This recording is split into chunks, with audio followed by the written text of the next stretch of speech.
What's up, Internet? You're tuning in episode 72 of Nintendo Noise, Slipscreen Games' weekly Nintendo podcast. I'm your host, Pete and Bessie, joined, as always, by my very good friends and co-hosts, Miss Sierra Plus Ultra. Hi. Happy New Year. Happy New Year to you, Sierra. And Mr. Max Wright. I'd love to say Happy New Year, but I wrote this document. I don't remember being second. I remember being I changed first, it. Yeah, number it's based one. on seniority. Yeah, cool. All right. Well, Happy New Year, everyone. I just want it to be explicitly clear that Sierra outranks you, so show some respect. That's fine. You know, That's fine. I always respect Sierra. It's you and Steve I don't respect. that's fair. I mean, I wouldn't respect me or Steve either.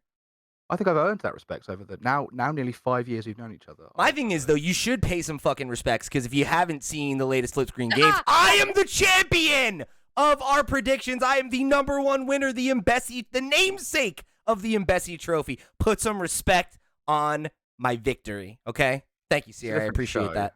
Thank you. And I called this way back in the beginning as well, that you were gonna win this somehow. So You know, man, I just, and people wanna come in and they wanna question my methods, but it speaks for itself. I get the dub every year, as you can see, right there, right? Come by on. dub you mean weasel, right? Because you weasel your way. Yeah, well, hey, like that. you call it that, I call it strategy, right? Hey, But that's not what we're here to talk about. We're going to talk about our Nintendo predictions in a couple weeks whenever Steve's not dying and we can get Chewy back on the show. So, pin a pin in that. Die now. You said that. Really hope now that you said that, I hope he doesn't actually die. Yeah, that would be pretty bad. That'd be one of the worst things I ever said on the show. So we'll see what happens. Fingers crossed. Speedy recovery, Steve. But we're going to talk a lot about what the hell Nintendo has planned for 2023 today. That's going to be our talking point all day, because there are a lot of question marks there, right? There are a few things we know for sure to be true. There are a few things we're pretty confident are going to happen. And then there's just the rumor mill that's been swirling. So, always churning. Yeah, of course. Mills churn. They don't swirl. Well, whatever. Like, I know about mills, you Brit. Yeah, okay, whatever. I'm glad you live near a one of those or whatever. We have electricity over here, so I don't know. That's true. Okay, good. So we're gonna get into all of it, right? We're gonna talk about some of the rumors that have come up in the last couple weeks about some of the big games that we hope will be coming to Nintendo Switch sooner than later, as well as some, of course, conversation about new hardware, and then talking about some of the releases that we know will be coming. So, hopefully 2023, a big year for Nintendo, because it's felt, we talked about it the last couple weeks of 2022. It felt like 2022 was maybe the softest year since launch of the Switch, I guess, depending on what your taste is, I had plenty of people coming for me on Twitter saying, oh, the lineup's great, you guys just don't like these games. So, fair play. But I think Tears of the Kingdom, right, is something I think we can all look forward to. We know that, at least that, we've got some big bangers. We've got a new Fire Emblem. We've got a lot to look forward to. But the first thing I want to talk about is a piece of news handpicked for Mr. Max Wright. There is a lot of talk going on lately about Metroid Prime 4. Because, of course, the game, in development for years, was one of the first games announced for the Switch, canned, I believe, in 2019, 2018. Do you want me to drop the full history of Metroid Prime 4? Yeah. Give us the breakdown here. E3 2017, they announced Metroid Prime 4. Then shortly after, they announced Metroid Samus Returns to sort of, just like in 2002, give us a bit of both, right? Keep it out. We hear nothing in 2018. 2019 rolls around. January 25th, 2019, they drop a video, development update on Metroid Prime 4. I shit my pants, and I'm nervous that it's been cancelled. Essentially, that was the case. It was being developed by Bandai Namco, I think, in Singapore. And then they then announced that it was actually going back to Retro Studios, who developed the original Metroid Prime trilogy. So that was all sort of good news. And then that's now been nearly 4 years. No, yeah, 4 years, and nothing has happened since then. So there's obviously been loads of rumors about Metroid Prime 4 being at certain events. Pixelbar shared one of those with me once, which was wrong. There's also been rumors about Metroid Prime Trilogy and Metroid Prime remasters and all sorts of things going around. As of yet, we've seen none of it, other than when Metroid Dread came out not long after E3 last year. So yes. The hell was that?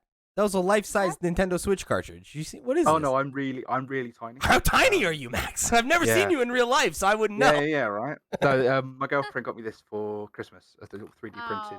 That's wonderful. Yeah, that's very cute. enjoy. See, So. because then like Steve's always talking about how he has tiny hands, and I'm like, Jesus, this is a whole other level, you know? Ian, A I would love, widespread epidemic. I would love me and Steve to shake hands, and for people to have to zoom in to see the video. I'd love With the cartridge for scale. that. Here you are, Steve, and then Steve comes in like, thanks, mate.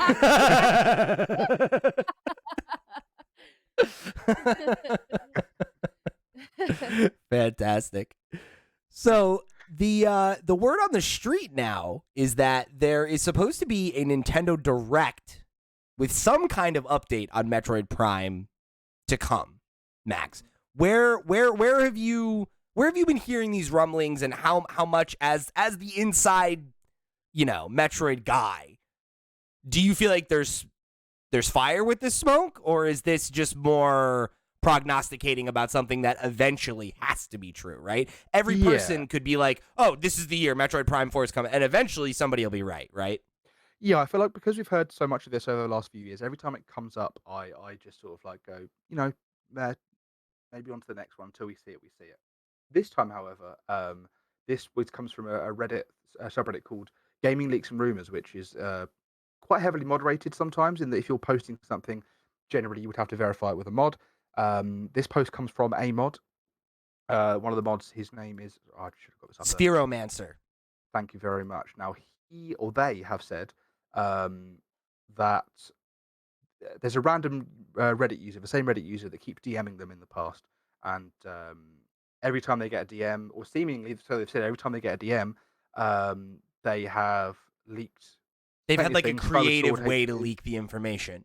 Yes. Here, Yeah. Skyward I'll read Sword. from the Go on. post here just to give you the context. This is from Spheromancer, who says, I don't think I've ever made a post about this before, but I am one of the mods of this sub, and I've gotten DMs from a random Reddit user in the past. If you read through his comments, you can see his creative leaking of Skyward Sword, WarioWare, and Splatoon 3 before they were announced in an upcoming Direct. 3 months ago, the day before Nintendo's most recent Direct, he DM'd me saying Zelda fans will be crying tears of joy tomorrow before the Zelda title was even revealed. Today he messaged me, do you think everyone is primed and ready?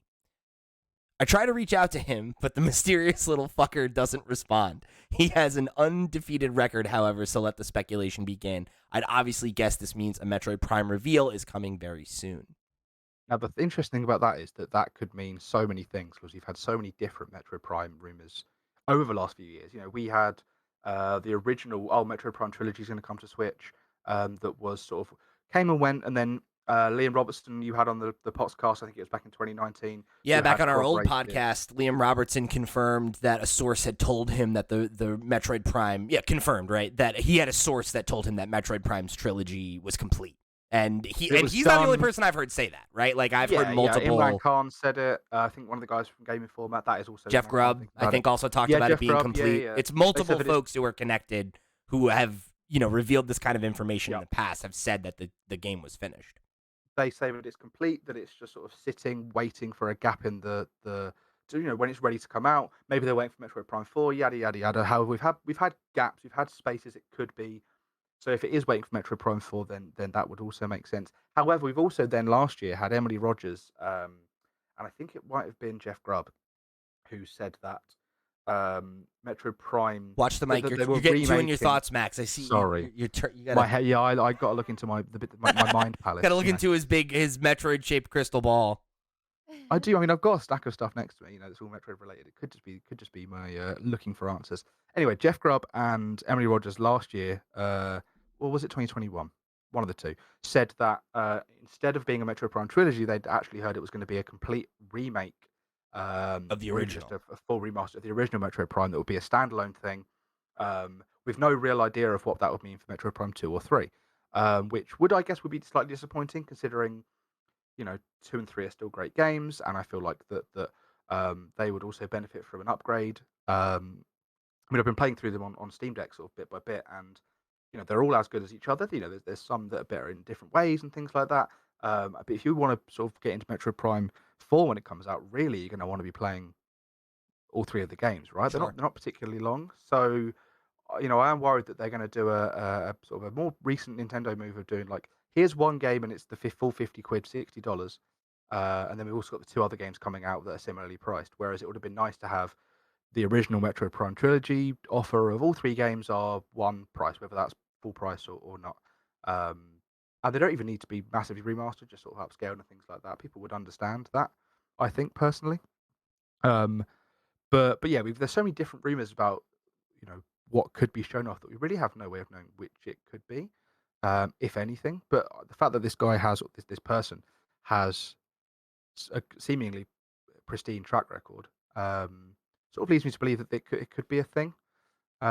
We like you said, like you read a second ago in that post. It's been 3 months since we had a Nintendo Direct, which gave us Tears of the Kingdom. We're now, as we'll get to later, we're just starting 2023 without a huge amount of knowledge of what's coming throughout the year, which obviously doesn't often happen with Nintendo. But we are sort of due an update on what's coming, and maybe that shows up in that. Yeah, I think where that becomes interesting, right, is like taking a look at what we do know, right? Like you've got a list for us here, Max. Fire Emblem Engage, January 20th. Octopath Traveler 2, February 24th. Tears of the Kingdom, May 12th. Pikmin 4, just broadly 2023. And then updates for Splatoon 3 and Mario Kart 8, right? So, a couple big hitters, right? Obviously having a Fire Emblem and a new Zelda is probably enough for a year if you really are getting down to it. But it becomes interesting of like, where does a direct fit? And like if Metroid Prime 4 is not imminent, then you got to imagine that a remake, or like if said remake, or either of them exists, that it's got to be coming sooner or later, right? Because like you don't want to release it too close to Prime 4 because then you're potentially cannibalizing people's interest in it, right? Yeah. Like, give them room to breathe, Yeah, ideally.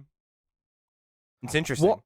What I think when you say where does a direct fit, what springs to mind immediately for me is the fact that Tears of the Kingdom is out in May. Really, we don't know a whole lot about it. We haven't seen full gameplay. Whereas by this point in Breath of the Wild, we'd already had like a fully a Game Awards sort of trailer with gameplay. We've only seen like a couple of cryptic trailers and then the one sort of announcement trailer with more to it. We're going to want to see before May. We're going to want to see more about how does the game work? How is the game structured? Are there going to be dungeons?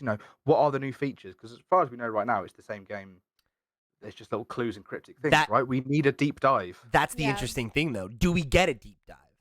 Because my question is, go ahead, Sierra. No, because like we are closing in on like what we're like 5 less than months away. Yeah. I can't imagine how they wouldn't hit the ground really hard like months leading up to this game. I guess they don't have to. This is like a highly anticipated game. But like I don't get how Nintendo wouldn't want this game to also get the same marketing treatment that they gave Scarlet and Violet. And Yeah. I think the one thing that gives me pause in terms of how much of it we're going to see is consider how God of War Ragnarok was marketed, right? Where every look we got at that game was focusing intensely on the beginning of it to give the impression that it was a straight up sequel, right? And that like there wouldn't be a surprise and there wouldn't be, and I won't get into what that is. I don't want to spoil the game for anyone who hasn't played it yet. But there are beats in that story that are unexpected that were not ever talked about in marketing material. So just for the sake of comparison, right? What if they're banking on the fact, well, this is a follow-up. It's a sequel to the most successful Zelda game of all time in one of our biggest franchises, right? It was the, I think if you surveyed every Switch user, right, you'd probably come up with Breath of the Wild being like the game people associate with Nintendo Switch. So do you need to give that same level of insight into it, right? Because to Max's point with Breath of the Wild, it was an unknown quantity, right? And like you needed to prove to people, okay, like it's an open world Zelda, there's weapon degradation, you're not just using the Master Sword. There were like all these new systems that you had to like sell people on, let alone the fact that like the Switch wasn't out yet, right? And like we didn't know if the Switch was going to be successful. So like there was so much that I felt like they needed to prove with Breath of the Wild. Whereas now it's like, oh no, it's a sequel to one of the most successful, most critically acclaimed games of all time. So like, yeah, we haven't seen much of it, but like, what if the reason we haven't seen much of it is because it's going to swerve, right? And like, I don't necessarily think this is going to happen, right? But like, this is a thing people have been saying forever is like, oh, could Zelda be a playable character? She's like in that opening cinematic, and like maybe like you switch between them, or like maybe she's a companion and she's like with you all the time. Like, those are things they might want to have you realize when you play the game for the first time and not see in a trailer. Can I offer what's what I'm looking for? Counterpoint? Another point to that. Sure. Counterpoint. Thank you. That's exactly what I was looking for. The Last of Us Part 2 had trailers and gameplay stuff like that with an entire second half of the game that was completely hidden, and even trailers were Right. edited to show that, right? Why could Nintendo not just sort of do that? Show off the bits that before, that don't include the twist. Maybe even edit some things out, like you just said there. I firmly believe that the Link with the long hair and the messed up arm and the Master Sword that's broken is the Link you play as, and the Link that we see in the trailer that's wearing the blue tunic is going to be Zelda. That's what I firmly believe is going to happen. We're going to have two timelines, Link and Zelda, and we're going to play as them conversing. I think they've edited Link into that to hide that fact. But I feel like That's a great theory. I hope you're right. That would be awesome. I hope you're right. See, this is why this is why I should have been on the show months before, mate. I also feel like that's the kind of thing that you would lean heavily into for marketing as well. Maybe not as early as the reveal of it, but in the next couple of Would months. you though? go It's bang. like Yeah, if you're starting the game and let's say like a couple of hours into the game, you actually pick up a Zelda, right? Yeah. Do you never say that at all, or do you have Zelda on the cover as long as Link with the cover to market the game? I don't know. Is the thing you- is, I feel You like have the two of them, I feel like maybe you try to fake people out and you give people that oh Yeah. shit moment because But like can you market a game fully if you're hiding something as key as you split between two characters constantly? I would argue you can if it's a sequel to a highly successful and critically acclaimed game because we just Right. gave two examples of games that did exactly that. If it wasn't something that people have wanted for forever, I would be like, God no. But I feel like people have been wanting like Zelda, like Yeah. as a playable character in Breath of the Wild.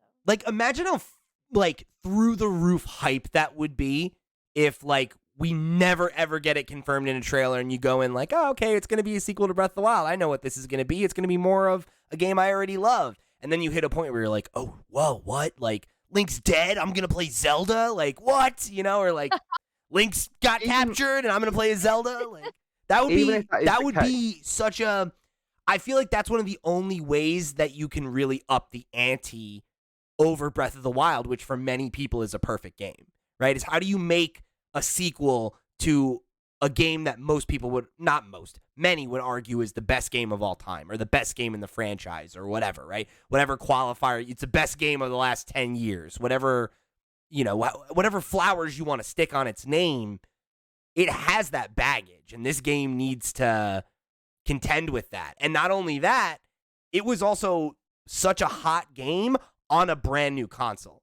right? And like if this isn't debuting on a Switch successor, which we'll talk about in a minute, like does that hurt it? Does that hurt the enthusiasm that it's like, oh, it would be great if it was on new? yeah. But I think a secret, a surprise could table all that.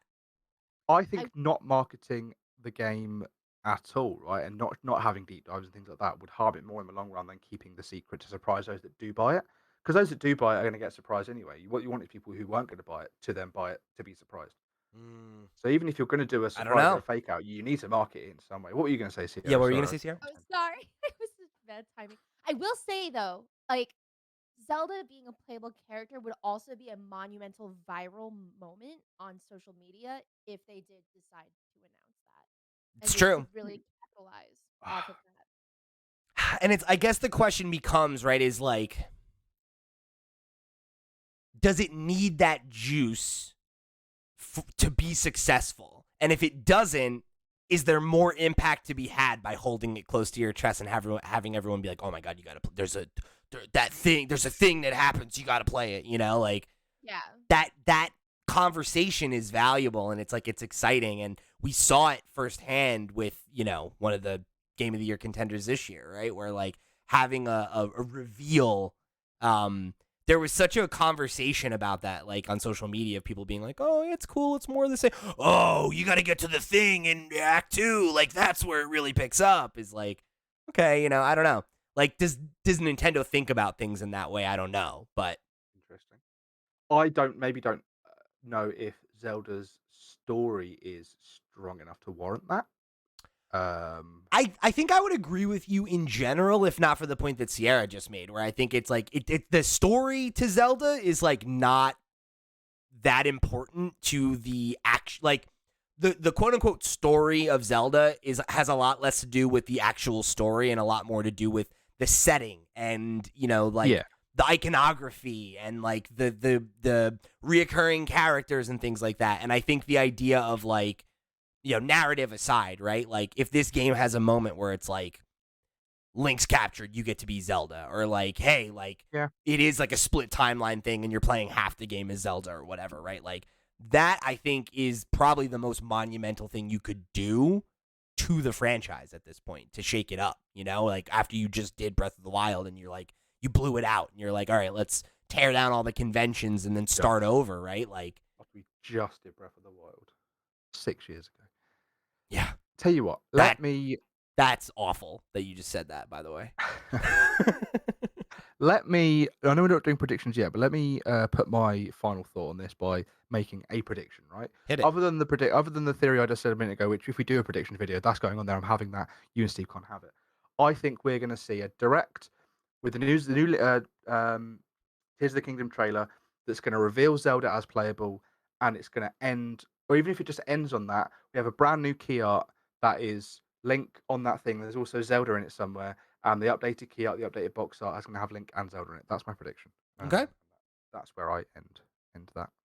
I'll tell you Feel what. free to carry on, though. At this point, I have no idea what's going to happen with regard to that. I really hope that the solution they have is not just like fridging her again and just putting her on ice and she got captured again, whatever, you got to save her. Like whether she's playable, whether she's a companion, like whether she's, the brains of the outfit, right? Whatever. I hope that she has like agency in the story, Anything to do. Literally, the damsel was Hyrule, and they have to piece it back together. Like, I just feel like that would be so, especially considering we're doing a genuine sequel, right? Which has only ever happened in Zelda like once before, to my knowledge, with Majora and Ocarina. Majora's Mask. It would be nice to do like to grow that, right? Because like they actually tried to develop Zelda as a character in Breath of the Wild, so like do something with that now, right? Like she's like this. She's the one who's supposed to have the magical destiny, and Link is just supposed to be the fist, really, right? And like, cool, like, fine, let it be that. I think even if she's not playable, she could be the actor, and it could just be like you're just, oh yeah, cool, like point me in a direction, and I'll go climb the mountain and fucking kill the robot or whatever I got to do this time around. Like that. That would be a step in the right direction, at least. I think, it would be something fresh. Yeah, I think you're right about them sort of giving Zelda, like I think Zelda's had the best character development someone can have, which is to become British. I think that's great character development. You're not wrong. I think that did a lot for her character and a lot for who she is. So take a classic character and give them a British accent. That's all you need to do. British, sorted.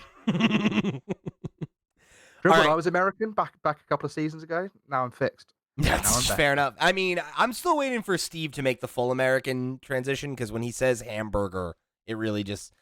Can you say that real quick for me? Can you say hamburger in an American accent? Hamburger. Pretty good. Pretty good. It's pretty good. All right, so we got some more stuff to talk about on the future of Nintendo here. But before that, let me remind you that this week's episode of Nintendo Noise is brought to you by our Patreon producers for the month of January. For the very first time, they are Christian Oliveria, Christopher Valence, Gabriel Hasselmeyer, aka Asobi, Mary Berry, Wakahula, and Zaid Ida. Thank you all so much for your support over on patreon.com/FlipScreenGames. Y'all are the realest of the real, and we greatly appreciate your support of this and all of our sister shows. But before I finish reading the names of the patrons, I just remembered we have a new Patreon producer, so I gotta find their name real quick. Yeah, I should have highlighted that for you to... You know what, bud? It's not on you. It's on me. I should have done this. I apologize. Okay.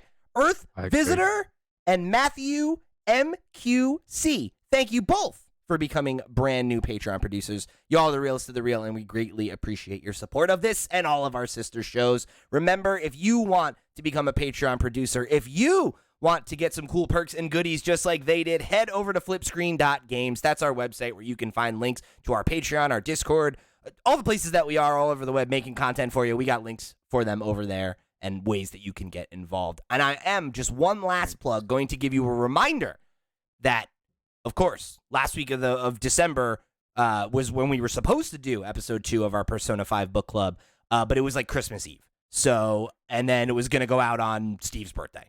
So we pushed it to next month. You got a whole couple more weeks to catch up and get through Madarame's Palace. So make sure you keep up with that and tune in for episode 2 at the end of January. I would like to take a quick second to wish Pete and Steve a very happy birthday for last week. Oh, thank you so much. I completely missed it on both accounts. But and this is why Sierra definitely outranks you. Just saying. Yeah, that's fine. So I got that. I did, wasn't yeah, fine, whatever. I Also, actually, appreciate it, buddy. while I'm handbraking, Yeah. I would like to get ahead of the comments and correct myself. Mills grind; they don't churn. Thank you. There you go. Thank you so much, Max. Thank you for keeping yourself honest. So let's jump into our next rumor. It's one I really hope is true, but one you're probably going to want to take with a grain of salt. There is we'll say a well-known leaker who goes by the name of Zippo. And mixed track record. He is one of those kind of like wide net type guys where like he's gotten some things right, but it's tough to. There's been so many predictions that haven't gone anywhere yet that it's like a little bit, you never quite know what you're going to get when he's the one throwing him out. But it's such an interesting rumor and has some details that it's worth talking about here. So the word on the street is that Nintendo is developing a new 2D Mario game, and that it is supposed to be like kind of a fresh take on the 2D Mario, right? Moving away from like the quote-unquote new Super Mario Brothers era that we've been locked into for, well over a decade at this point, right? The original new Super Mario Brothers on the DS, I believe, back in like 2007 or something like that. So quite a long time where that's kind of been the style. And a lot of people have been kind of calling for the idea of like, it would be great to get a new series of 2D Mario games, like a new art style and maybe some new direction, new gimmicks, new things like that. So according to Zippo, the game's been in development for over 3 years, and development should or just has about to wrap up. Takahashi Tezuka and Hiroki Kimura, who are longtime 2D Mario veterans, are once again serving as producers for this title. Mario, Luigi, Peach, and Toad are your playable characters.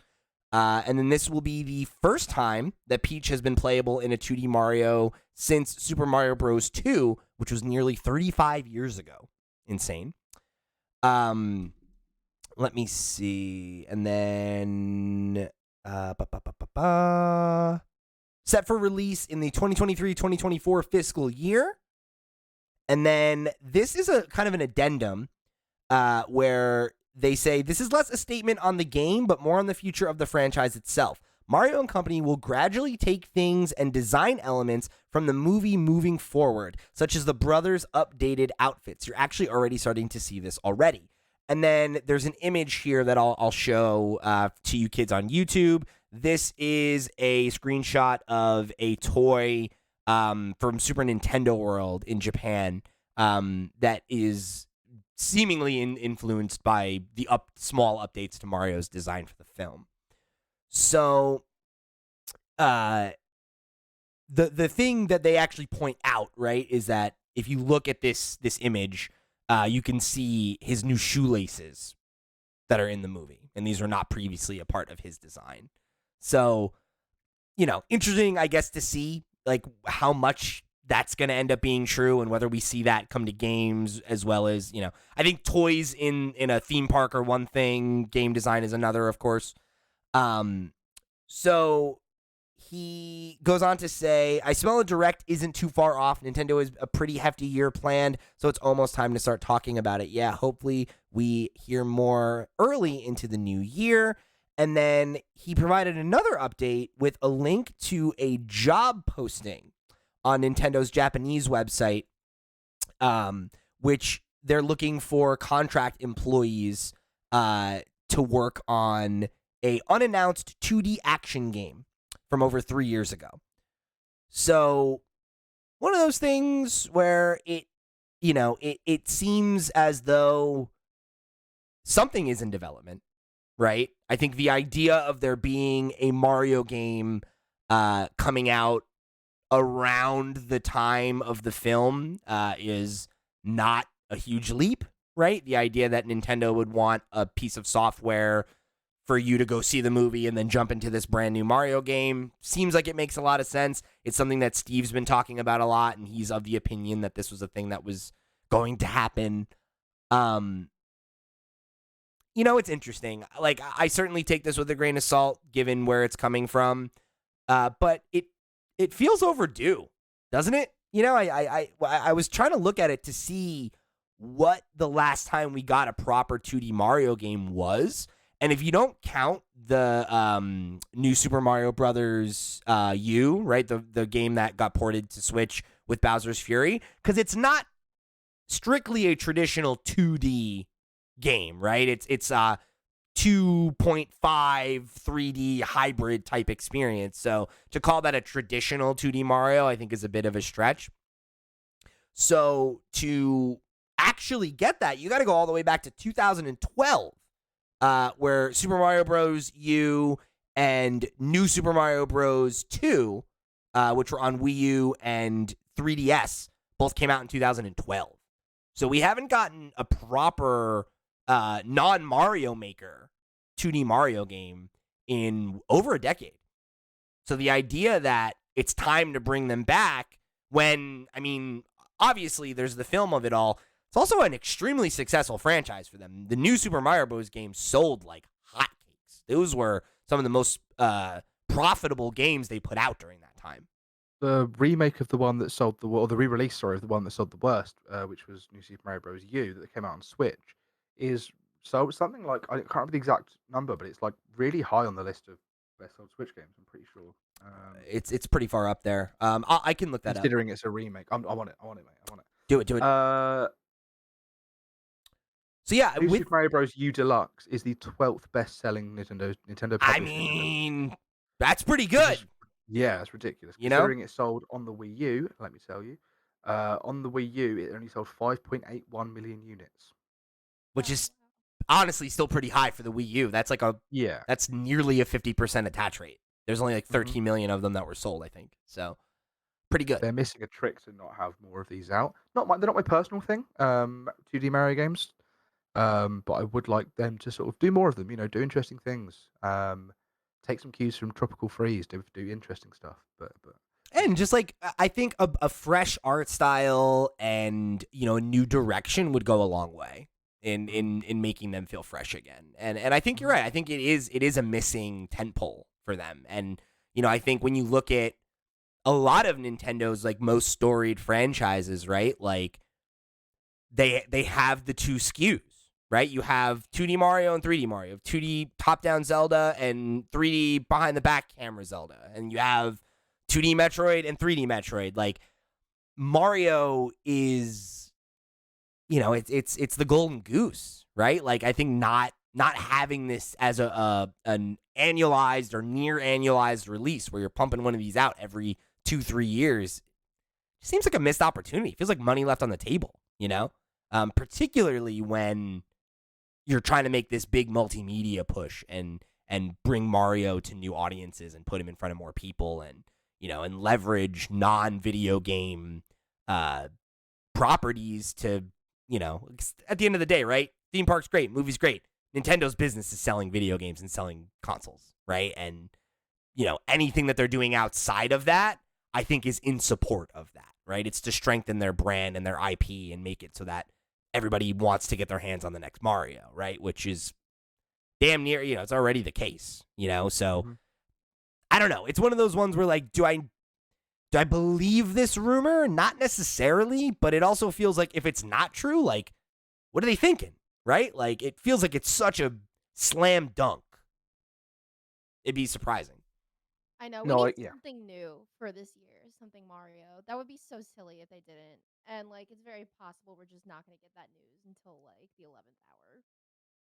Yeah, because Yeah, I mean, it again, is. right? It's like, why bother, right? Like, you don't need to have a million directs to be like, oh, there's a brand new 2D Mario game. You'd be like, okay, cool, I'll go buy it, right? Like, you know what that Right. is. Like, how much marketing do you need for that?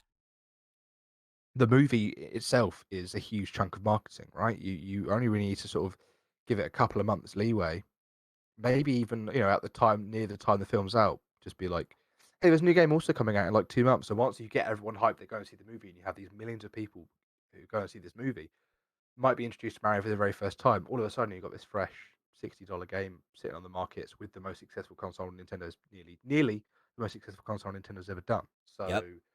it's a no-brainer. However, Nintendo have also made silly business decisions in the past, so I actually wouldn't put it past them just to not do it. Yeah. But you never know. You're not wrong.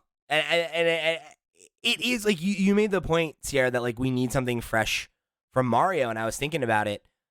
Obviously, Mario as a brand goes in so many different. Like we've had plenty of Mario sports titles. We had 2 Mario parties. Like it's not like we haven't seen Mario on the console, but like the only actual proper Mario game on Switch is Odyssey.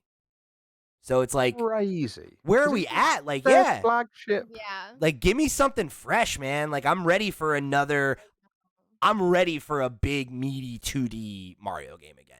Like, it is very much my jam is 2D Marios. I love a 2D Mario. And, like, it's been long enough. And, like, the last thing I want is another new Super Mario Brothers. Like, we've had enough of them. And that style is played out. And, like, maybe it is like taking visual cues from the movie and like updating his design for the first time since like the GameCube or any of those things where it's like, maybe that's what we need, right? Like maybe we need a shot in the arm of just like get some fresh direction in there, even if it is being led by veterans, right? Like try something new. Did you play Tropical Freeze? Donkey Kong. I played it. I never finished it. I liked it a lot, but it was always one of those games I kept starting at the wrong time. I wasn't really in the mood for it. And then it'd be like, oh, this is great. Get back to it. Never did, Just for anyone listening, if you are looking forward to like a new 2D Mario or like just a new Nintendo platform and you haven't played Tropical Freeze, because maybe you're not a big Donkey Kong fan or you didn't want to pay what it cost for a Wii U game on the Switch or whatever, highly recommend going back and playing it. It's so inventive, so fantastic. Donkey recently did a video on it as well, and I think his opinion holds Frozen more weight 8. than mine. Frozen 8, exactly. Yeah. Oh yes, well, it's a game that I've loved since I played it on the Wii U, and I played it again on the Switch, and I highly recommend it to anybody. So a lot of, I've only played a little bit of it, so, that's, grain of salt. But like a lot of people whose opinions I respect on platformers speak very highly of it, Max included. So thank you. I was just about to jump in there and say I'm mine, but yeah, that's fine. I'll give you a little pat on the head. Don't worry. Yeah, so, if you need something to wet your whistle, maybe go check that one out. But I hope this is true. I really do. I would love a fresh 2D Mario that like feels new in the way new Super Mario Brothers felt 13 plus whatever years ago now. All right. So, speaking of records, Max, you alluded to the idea, right? We've got plenty of record-setting games over on the Nintendo Switch, and it will come as no surprise, I think, to anyone that the Nintendo Switch will definitely be setting some new sales records in 2023, regardless of what happens, right?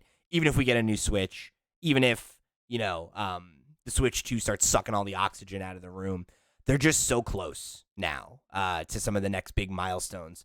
So as of September 2022, Switch... The end of September, sorry, that's the... Okay, so technically, end of September, beginning of November, right? End of this year, we're looking at the neighborhood of 114.33 million units across its lifetime. So again, right, 5 years old, but crazy enough, the classic Nintendo Switch bundle that they roll out every year, 4th best-selling item in the U.S. this Black Friday. So, that's across everything. That's not just games, consoles. That's just everything. Item, which is nuts. And it speaks to the problem, the quagmire that Nintendo finds themselves in at this point, right? Because I think for folks like us, right, like the core gamers, the early adopters of the Switch, and the people that that showed up for it early and right like are hungry to see what Nintendo's going to do next, are not necessarily representative of the broader market. And that is a huge portion of Nintendo's audience, are casuals, are young people, families, right? People that yeah, cool, the next Zelda, I'll play it when it comes out, right? Like whatever, right? I'm playing Mario Kart 8 for the 30th time, or I just bought one and I'm playing these games from 5 years ago that I never put hands on, right? And I think that really puts them in a tough position now, right? Because we know that we're eager to talk about what comes next, but the sales are really not slowing down. There's not a great reason for them to do that, aside from the fact that the games are starting to get limited by the hardware. And how long is it until like a Tears of the Kingdom? We talked about that a couple weeks ago. Like, is that a game that is limited by the Switch's hardware? Does that impact its reception or its sales or what have you? And I think until they hit that point, there's no signs of slowing down. So the next one they have to cross is, well, the next update we'll get will be in February. That'll be the end of the next financial quarter for them. And, by that point, it seems pretty likely that we'll have outsold PS4, 117 million units. And then the next one is Game Boy and Game Boy Color for 118. I mean, we're probably past that now. So yeah, so the fact that the sales that we have right now, the 114 million, is as of the end of September. The sales that we'll get at the start of February, when they announce those figures, will actually be the end of December. So whatever they say then has already happened, and I think it's like the fact that we haven't had any of Black Friday included in that, and in previous years the Switch has sold around sort of at peak about 11 million, maybe as low as about 7 million, or in that holiday period. Mm-hmm. So it's very likely that they're already well over 120 million, which would, like you say, would sail past the PS4 as it currently stands, and then the Game Boy Color and the Game Boy and the Game Boy Color. I don't know if you got that far. I might have steamed ahead there, but no, you're good. So that would put the Switch as the third best-selling game console of all time, behind the Nintendo DS, at 154 million. That would be the next one to tackle. Which is PS2, right? Yeah. At the top as well. Which is like, that one's probably not happening. It could, but the PS2 was anomalous for a lot of reasons. Yeah. The Switch would have to somehow sell another 50% of like its entire lifetime sales, right, before they release a new system, and I don't see that happening. I think the only way that something like that makes sense is if the Switch truly is iterative, right? And that conversation about, oh, we see the Switch being around for 10 years, and like if they do move to like a more, like the common comparison is like the iPhone, right? A more smartphone type model. Maybe, because that was a big part of the PS2 success, right? Is the PS2 continued to sell in South America specifically up until the development of the PS4. So all through the PS3 lifecycle, people were still buying PlayStation 2s in countries like Brazil, which are a pretty big market, but the import tax on technology is so high. So buying like PS3, which was already notably a very expensive console at launch, was like so cost prohibitive. So like you had like FIFA specifically putting out PS2 versions in Brazil for like years after the PS2 was relevant in, the States or whatever. So, if Nintendo does have something like that in mind, where, hey, okay, Switch 2's out, it's the best place to play Tears of the Kingdom, and, Mario runs better and whatever, but your old Switch still supports them. And if you don't care about frame rate and whatever, right, like looking at Pokemon, obviously that didn't impact sales all that much. If there's a segment of their base that is like, yeah, whatever, video games, cool. Like I'm not counting frames, right? Sometimes games get slower, whatever. Maybe, right? Like if they keep selling the Switch for several years, like the way they did with the 3DS, and they try to minimize, oh yeah, it's the next Switch, but you only really need it if you're a hardcore person or whatever, right? And they de-emphasize the necessity of the upgrade. I guess it's possible, but I feel like number 2 is where they're going to top out. You've really got to be worried about the whole Wii U thing though, because the Wii U at launch very much felt like, oh, you like the Wii, you can keep your Wii, but we have the Wii U, which is like, it's like the Wii but better, Yeah. and people just weren't into it, for many reasons. And I wonder if Nintendo is worried about, coming out against their biggest console of, like physical, not physical, like console, like a proper games console that isn't the Wii. To follow that up with something like, they don't want to have a Switch U on their hands. Yeah. So to Yeah. speak. And I But think we did that's also, it's a somewhat realistic concern. yeah, But it's also like, I think if they make a proper Switch successor, the narrative is a little simpler because everyone knows what the Switch is, right? It's not like, oh, the Wii U, is that an ad? I remember a lot of people asking me, is that an add-on for the Wii, the tablet? Is that a control? You just buy it for the Wii? No, right? I don't think people are going to have that problem with like a Switch 2, right? Or a Switch, Pro, quote unquote, even though we'll jump into that one. So the big question, right, on everyone's mind, do we get new hardware this year? Right? It seems kind of crazy that we don't know, right? And that it is still such a big question mark. But we got a little bit of conversation around it this week on the Digital Foundry podcast. John Linneman said that while there were plans for a Switch Pro, he now believes that Nintendo has scrapped those plans. And this is from John. Talking to different developers, there was some sort of mid-generation Switch update planned at one point, but that seems to no longer be happening. Thus, it's pretty clear that whatever they do next will be the actual next generation hardware. I don't think it's going to be 2023, and I think Nintendo itself is likely to be very nervous about this transition because, let's face it, their last few transitions have not gone well. So there was also some leaked photos of Breath of the Wild, Zelda, Tears of the Kingdom OLED Switch that have also been making the rounds. So some people have been like, oh, could this be the Switch Pro? Now we have this quote, probably, stamping the boot on that. Yeah, I think this looks exactly like the OLED Switch in every way. And I think that's fine. I think the OLED Switch is, after having played my Steam Deck for the last, I don't know, few months, and not really playing much of the Switch, I picked it up again this week, and I was like, what a great little device with a gorgeous little screen. And I feel like that we haven't had enough time to experience that yet, And I think it's fine if they carry on with this one for another year. Maybe see what happens when the games come out and they don't, how they perform. But I think it's fine to have another year of just the Switch. We don't need another year of Switch Pro rumors. And I'm glad that this seemingly is the opposite of the Switch Pro rumors. It isn't that could there be a Switch Pro this year? John's coming out and saying, no, I've heard that that's not happening, and I don't think it's going to be this year, right? And it's weird that that has had less publicity than some random person saying Switch Pro this year, which gets all the publicity, right? Because that's the thing. That's what people want. They don't want to hear that it's not Oh. coming. They want to hear that it's real. And I don't know. I think there's a good chance that you're right, that it's just like, hey, this isn't the year, and like we're gonna put out Tears of the Kingdom, and that's the last big exclusive, and maybe 2024 is the year. But I don't know. Like, there's that dichotomy between what people like us want, and that there are so many regular Joes that are like, yeah, I'll go pick up a Switch now. 5 years later, it sounds great. I don't know how they reconcile that. I really don't.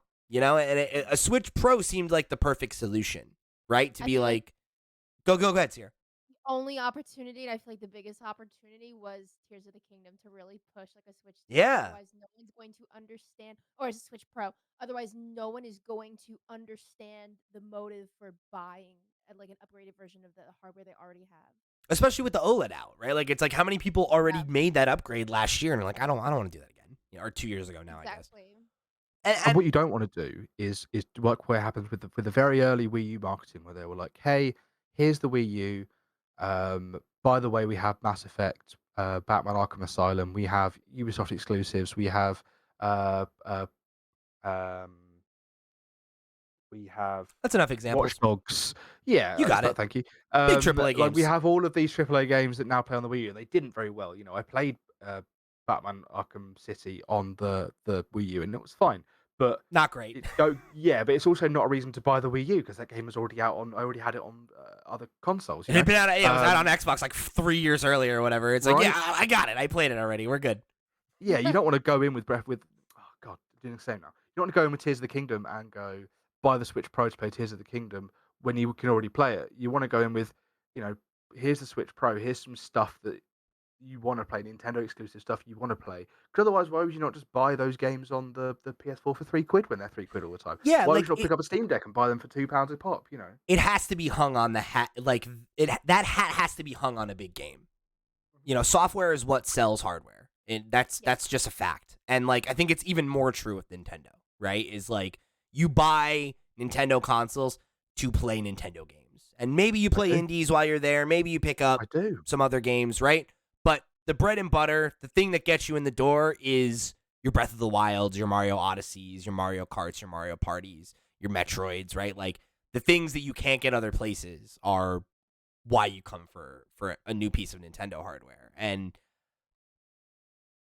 I don't know, it felt like such a foregone conclusion that Tears of the Kingdom would be the generation break, because that's been the case with Zelda games for the last 3 generations, right? It's like you get one near the beginning of the generation, and then you get one near the end, and that's the crossover release, right? And if you want to close out the generation with this game on your old hardware, great, you can. If you want to make the jump and go test out all the new bells and whistles with the hot new Zelda game, great. Never a better opportunity for you to do that. And it just feels so easy for them to do that, and I just don't think they're going to anymore. Like, it seems crazy to think that this year is going to come and go and we're not going to get a new piece of hardware. But, like, the deeper we get into the year without talking about it, I'm like, maybe not. Like, maybe they're content to just sit on their laurels and be like, hey, you, the existing audience, you might only play 2 games on your Switch this year, but we already got your money, right? Like, that's whatever, right? And, like, we're still selling new consoles to new people, and Tears of the Kingdom will sell a ton of Switches and a ton of OLED Switches. So, like, maybe they just don't feel like they need to pull the trigger yet. And it's hard to blame them, right? Like, yeah, like, I'm spending less time on my Switch, sure, but, like, they probably just sold, like Max said, 7 to 11 million Switches over the holiday period, you know? So it's like, do they really need to put out a Switch 2 so that, like, nerds like me will stop being like, put out a Switch 2 on my podcast? Like, they don't care, right? Like, who cares? Yeah. The coffers are full. We don't think this has anything to do with, like, a component shortage.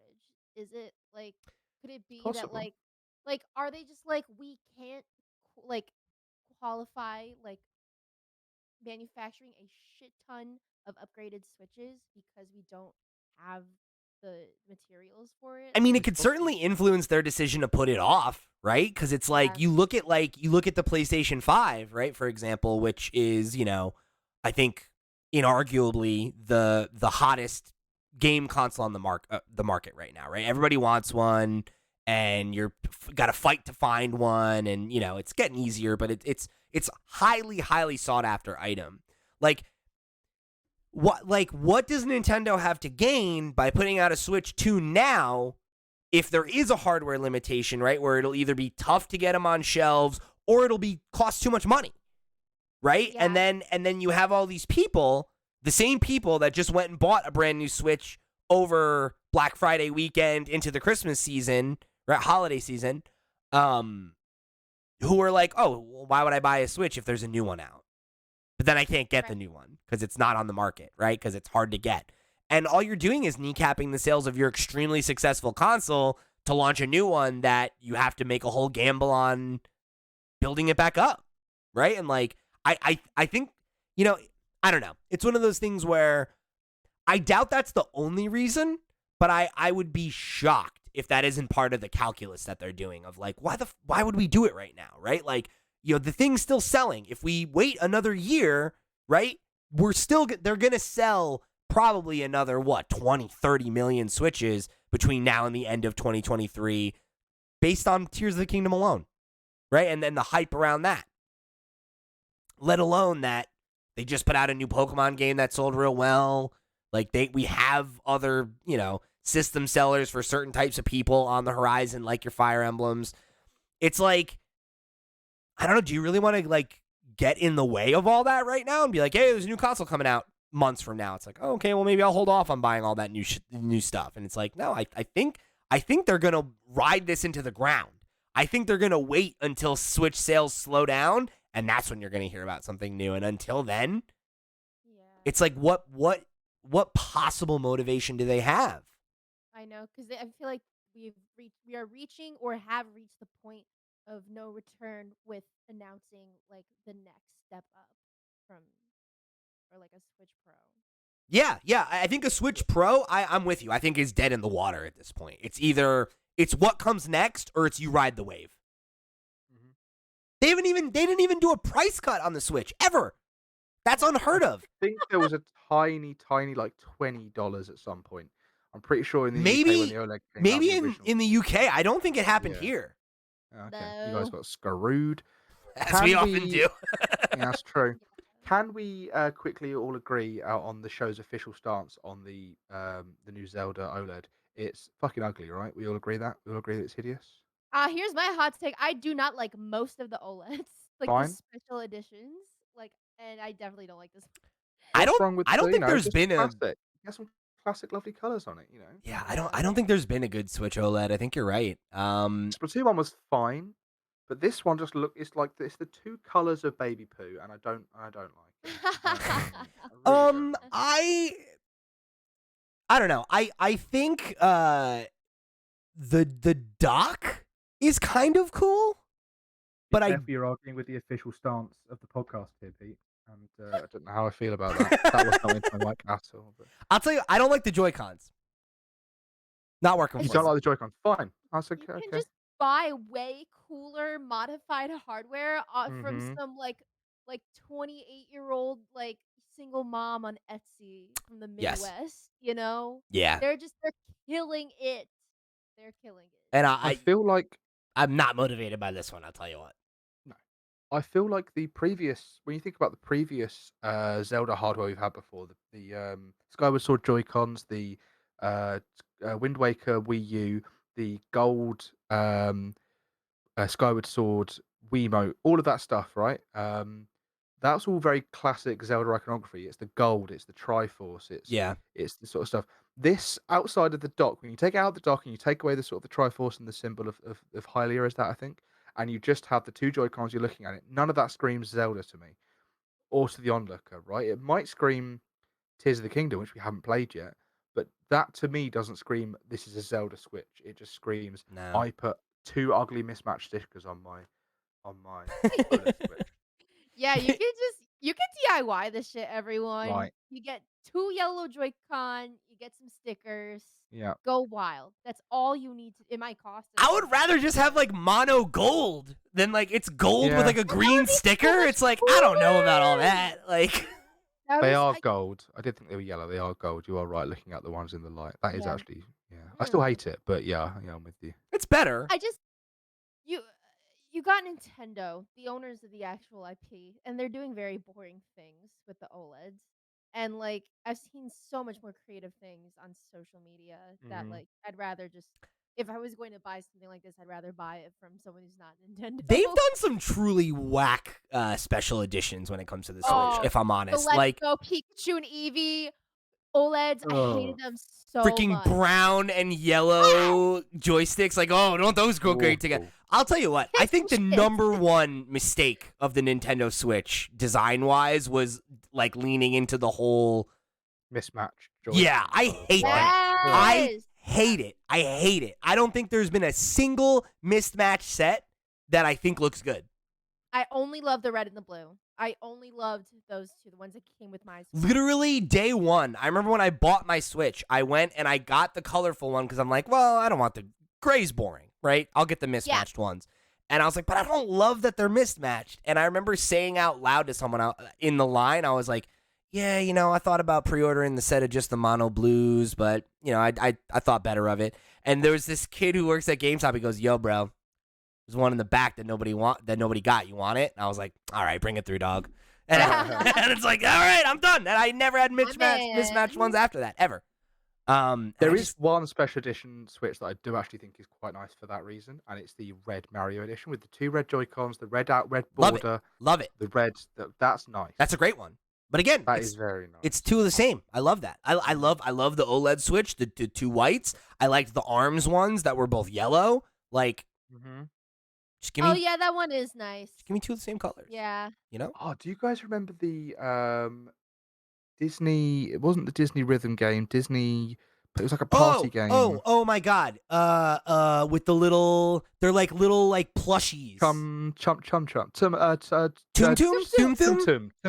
one. Yeah. And it was like that was like gorgeous for no reason. Like some of the ones that they're like, even the official Nintendo ones are hideous, and they're like, oh, actually, we're just this Disney plushy party game. You stack them on top of each other, and then you also have an amazing Switch. Where did that come from? Those have to cost so much money, right? Like.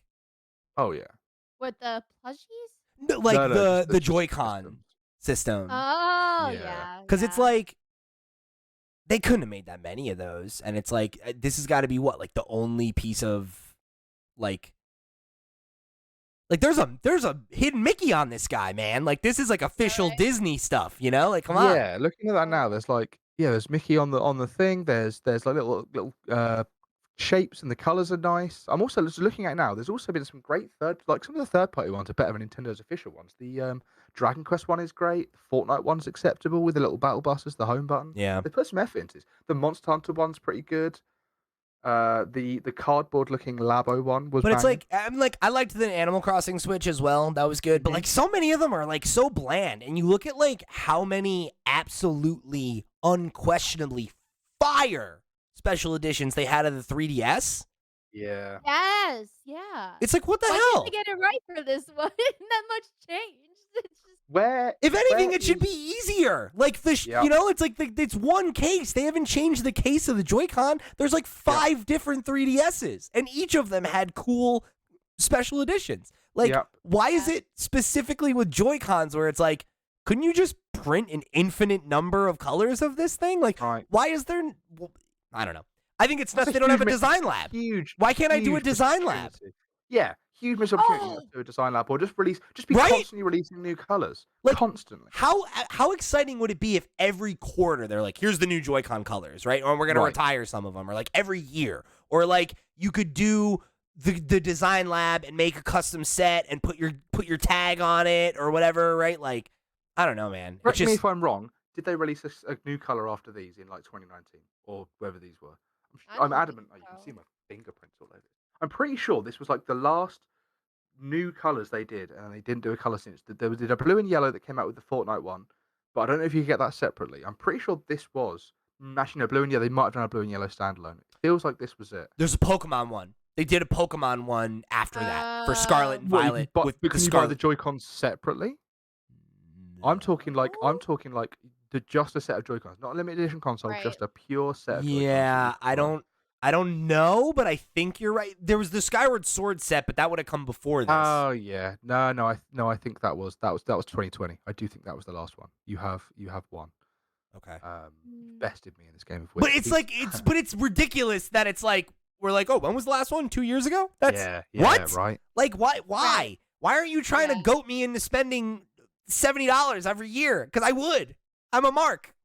I'm looking at some of these and they're so dead, man. Like the Smash one that's just got when you just look at the right Joy-Con, just the line, going across it. It's like Jesus. What are you kidding me? The game that has every single Nintendo character on it, and you're like, yeah, we'll do 2 black lines. That's cool, right? The Diablo one where just the dock has like a little bit of Diablo things on it and nothing else does. Man, these are awful. I'm upset again. I was feeling okay before. I hope they do do you remember the Metroid Edition 3DS? Yes. Was it a 3DS? Yeah. Or was it a new 2DS XL? No, I'm pretty sure it was it was a new 2DS. Oh no, it was a 3DS XL. New 3DS XL. That had like Samus on the front. It was like a red and sort of yellow one. Yeah. There's also like there was like a gold yeah, I don't know, orange colored DS as well. I'm pretty sure. Anyway, give me that. Give me like Metroid shit. That could be That's all you me want. every podcast. That could be me every podcast, really, couldn't it? Is give me Mm. Metroid shit. What do you think this week, Max? Give me Metroid. Thanks for tuning in, everyone. Yeah, I'll catch you next week when I'm going to say the same thing again. I think my all-time favorite is the 3DS. I think it was a 3DS. It might have been a new 2DS, but I think it's a 3DS for Animal Crossing. And I think it was a Japanese import, and it was white, and it had the leaf, but it was like in like a multicolored like pattern. It's beautiful. It's such a nice console. Oh, they used to do the textured uppers, didn't they, on the 2DS XL? You'd get like the blue Dragon Quest one that had like the bump on it, or you'd have like the Pikachu one that had like Yeah. bits on it.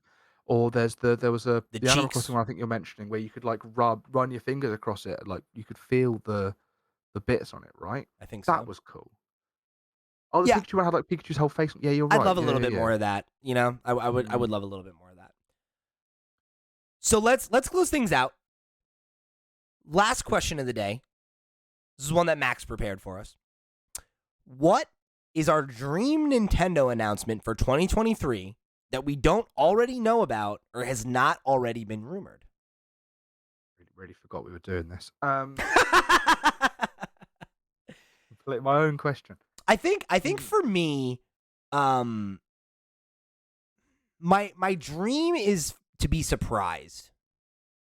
Because I think what I found so exciting about the Switch, and I should say the Switch era, right, was things feeling fresh and unexpected and feeling like, oh, this is a different Nintendo, right? Like, this is a different Nintendo than the Nintendo I've been following for the last couple years, right? I feel like the Wii U DS to the Wii DS to Wii U 3DS era is a real specific time in Nintendo's history, and Switch felt like a step forward, right? And it was like, you know, them marketing to core gamers again, them laying their hat on like big premium single player titles, you know, things that felt novel because they had kind of moved away from some of those things.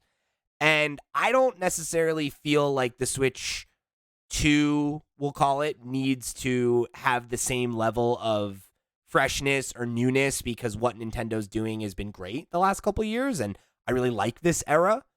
But I think when you look at the Switch itself, right, like, I don't think there's any real surprises on it once it comes out and is successful, right? Like, like, what are the big games on Switch? It's like a very predictable list, right? Like, it's the new Zelda, it's the new Mario, it's a re-release of some old games that were already popular, it's a new Pokemon, right? And it's like, we had tons of innovation within those franchises. Breath of the Wild was a real, excuse the pun, but a breath of fresh air for that franchise. And Mario Odyssey is arguably the best 3D Mario, right? Like, you had so many big, like, statement moments early on in the Switch's life cycle. And I feel like the back half, it's become very like, oh, I can't wait for the sequel to Breath of the Wild. I can't wait for the next Mario. I can't wait for the next Donkey Kong. I would love to see them come out with something fresh that they put as much, like, force behind as they did Splatoon.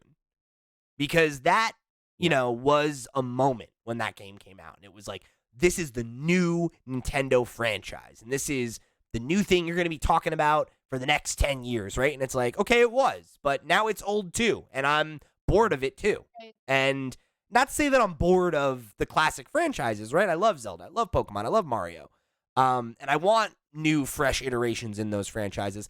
But I'd love to see them do something new. I'd love to see them, like, put out a new IP, you know, a new character, something that feels like it matters as much as your Marios, your Zeldas, your Metroids, your what have yous, right? And I just don't think we've seen anything like that from them in a long time. Have they done something or pushed something as like that as much as they did Arms. Like I think Arms was the last game that I could Yeah. think of where they were like, "This is the new thing. We're doing a new thing." And Bang! it's We're like the pushing it, only new pushing it. IP they tried to really launch, Yeah. and it's like, they've done little things like they did Game Builder Garage, and they did Good Job, and your Stretchers, and some of those littler games that they published. But it's like, I want to see them do something like an Arms, something like that is like a fresh new IP that they're really going to try to get behind. And I don't want it to be multiplayer. Nintendo sucks at making multiplayer games. Like, let's just be real about it. Like, Arms died on the vine because it didn't have enough content. Splatoon 3, I'm not going to say it died on the vine, but it certainly failed to connect with us the way we hoped it would. And I think a lot of that is because it's antiquated. Like, people do not want to buy a $60 boxed multiplayer game that doesn't have a support like roadmap in mind, right? Like, I feel like I played Splatoon for like 10 hours and I feel like I did everything there was to do, I traded it in last week. And it's just like I don't have confidence in Nintendo to develop and support a live service game the way they need to for it to compete in 2023, right, or beyond. Yeah. And I'm just not interested in seeing them try anymore, right? Like if they're not gonna invest in modern online infrastructure and better matchmaking and all of the things that we've come to expect, it's like look, put it this way: I played, I don't know, 60, 70 plus hours of multiverses this year, and I don't know that I'll ever play Smash Online again. Because I don't want to go through the hoops required to play an online game on a Nintendo console, because it's rarely fun. And like, the new thing they got to make has to be like, it should be a single player game. Like, it should be a new platformer. It should be a new RPG. It should be a new, something that we know they can do, that they can deliver on, right? Like, I know that they have so many talented folks there that must have a new idea that isn't another Mario, perhaps, Yeah, right. Not that there's anything wrong with that, right?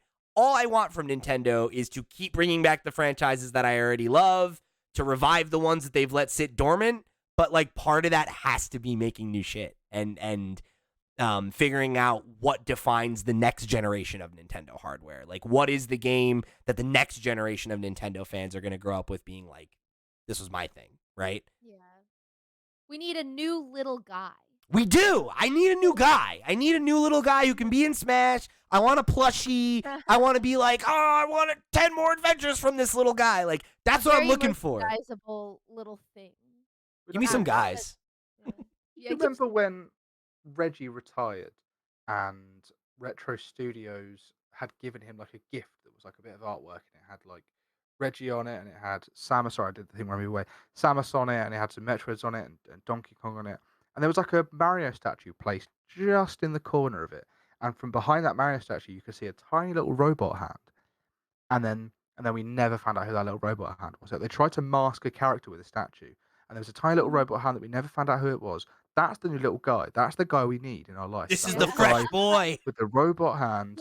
And do you guys remember that picture? Do you guys remember seeing I it? don't. You're teaching me Never something. seen it. I'll track it down. When the world needed him most, he vanished. Exactly, the little man. He could have saved us all, and yet he's gone.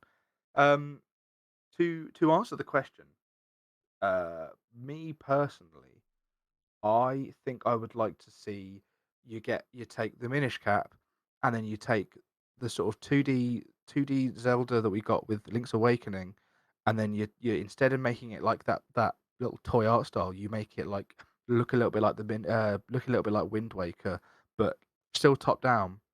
And you just have that. You just redo Minish Cap, and I buy it and play it and enjoy it. That's my. Sounds great. I can take you through more steps of the transaction if you'd like. I order it online. It shows up to my house. It shows up to my house. I open Twitter it. post. Yeah, I open the post. I enjoy it. I play it. It goes on the shelf. We talk about it. I enjoy some tea and beans as I play. Not a tea person. Big beans guy though. Big bean man. You're looking for a little guy. I'm a big bean man. I'm a big guy. I'm a big bean guy. Big bean guy. I that would be great. Something I'd love in that, while we're talking about that, is I would love to see, it was Grezzo, right? Who did Link's Awakening? Yes, it is. I would love to see Grezzo take that engine, and I've been pitching this since they made Link's Awakening, which I loved, is remake Earthbound in that style. Do that yesterday. Like, are you kidding me? Give me a new Mother trilogy, do Beginnings, Earthbound, and Earthbound 3, or Mother 3, whatever the fuck. Just do them in that art style. Don't change a line of dialogue. Don't change a single character design. Nothing. Just put it in that style. I think, yeah, that would really suit all of the marketing for, I think it was one of those games was like claymation sort of thing.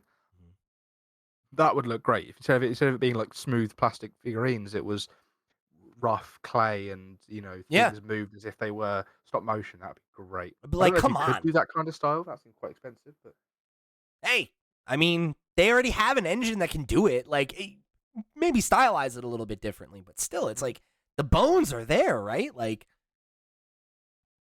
I don't know. I feel like that would be awesome. What do you got for me, Sierra? You got a good one? Since the Switch has given me most of what I wanted, new Animal Crossing, new Pokemon Snap, not hard to please. However, GameCube games coming to NSO this year would be a dream.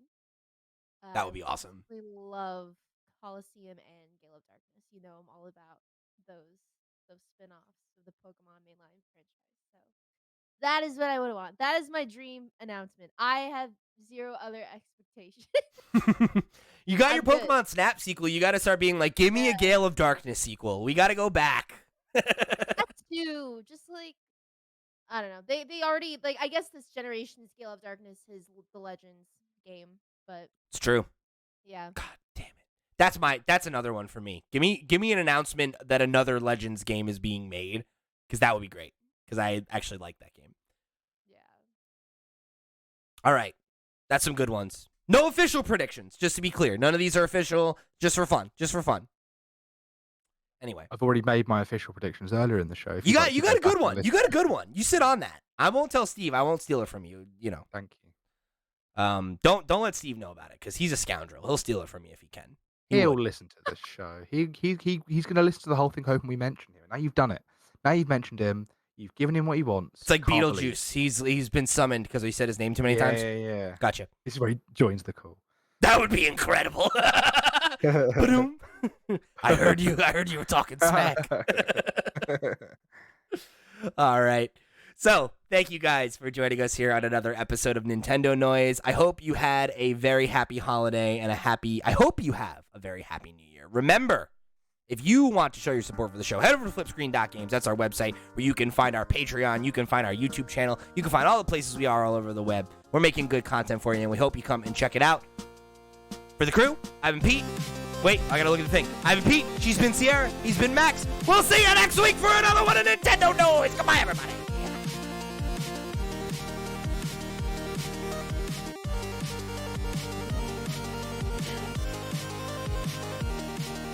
I would have danced, but I wanted to be on cue.